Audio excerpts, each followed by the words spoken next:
Hey guys, Shadowz here. Welcome back to another Gears of War 4 video. Today we are going to be doing an episode of my brand new Truth series where we discuss the positives, negatives and improvements I would like to see for a feature in Gears 4. This video we are going to be covering all about crossplay. Gears of War 4 for the first time ever in the franchise history allows for the ability of crossplay where two different video game hardware platforms such as console and PC are able to play with each other simultaneously. Over the last few months the crossplay feature itself has changed, going from only being a part of campaign and horde mode to now also including social multiplayer, with ranked already announced to be coming in the future. The positives of crossplay in Gears 4 include the following. Being playable on different platforms means there is a higher chance of more copies sold overall and a bigger player base, as featuring Gears 4 on both the Xbox One and PC makes the game a lot more easy to be marketed to a wider audience, especially to those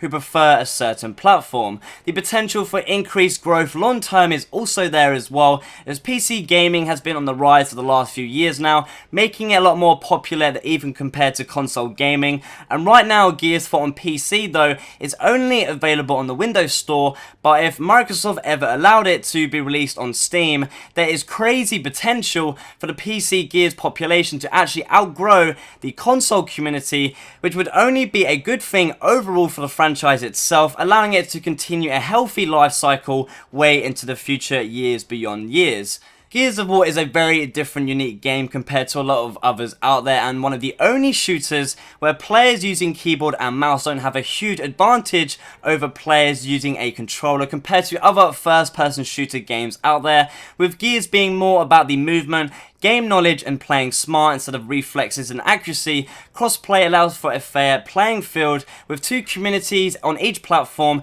able to thrive together for longer, as well as faster matchmaking times overall, with more people being able to play together at once. Lastly, with the ability of crossplay and featuring on both console and PC, friends who may use different platforms are actually able to connect and play with one another, which I always think is just a cool and great thing, because it means that there isn't as many limitations or brick walls, and groups of friends, no matter where they are playing, are able to play together and do it properly. For the negatives of crossplay though, there isn't as many as people think, which might be a surprise, especially to a lot of console players out there. Firstly, the obvious negative to crossplay is PC hackers or cheaters being able to completely ruin the gameplay experience for everybody else. Recently, I did release a video showcasing my gameplay experience against a PC aimbot hacker player, and while you can see in that video that I did have a very bad time indeed, not being able to do anything completely at all, the important message here in this video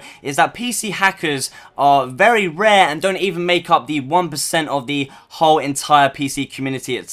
Since release, I do believe there has only been roughly less than 10 hackers confirmed overall, with the player I played against, one of them who has been recently cheating over the last few months. So the PC community shouldn't be judged on these few bad apples out there, causing a bad reputation for everybody else on that platform. PC players do have a slight advantage overall with the increased accuracy and speed of a mouse using precision weapons such as the sniper, Boltok and Ember. However, it's nowhere near comparable to the advantages in first-person shooter games like Counter-Strike, Call of Duty and Halo, because as we all know, Gears is a very different, unique game compared to everything else out there on the market right now, and PC players have their own disadvantages such as movement, as a controller analog, if you didn't know, is so much more useful than the WASD keys on a keyboard, meaning that both controllers as well as keyboard and mouse swing both ways, left to right, making it a fair gaming experience. Please make sure to leave me a comment down below telling me what you think after hearing both the positives and negatives to crossplay as a feature. What is your opinion, and also what would you like to see change going into the future? For me personally, being somebody who has just played the Gears of War franchise since the beginning, at Christmas 2006 by the way, knowing that the game is very different to everything else out there that I've ever seen or experienced myself, and the same rules don't apply because the games are so different, I really like the idea behind crossplay, as the positives definitely outweigh the negatives. Having Gears playable on two different platforms really does just get me excited thinking about how a thought process of there being potential for more growth towards this series, which is always a good thing. Of course, the PC hackers are definitely a huge issue to the entire just crossplay idea, but they do exist only because, if you didn't actually realize or know, there is no anti-cheat on the PC version at all, like completely, which all comes down to the Coalition Studio developers themselves. Once they do implement some sort of anti-cheat for Gears 4 on the PC, hackers or cheaters will cease to exist, meaning that negative to the idea of crossplay will be no more. If you are interested in reading more into the PC versus Xbox debate, there will be a link down below in the description of this video to a very detailed thread on the official Gears of War forums by my good friend Toby Campbell, who has so much more experience playing on both platforms, whether that be PC or Xbox, and does a much better job of a breakdown of the pros and cons to both sides. Give the video a thumbs up and share if you enjoyed, subscribe if you aren't already. Thanks for watching, and as always, I shall see you in the next one.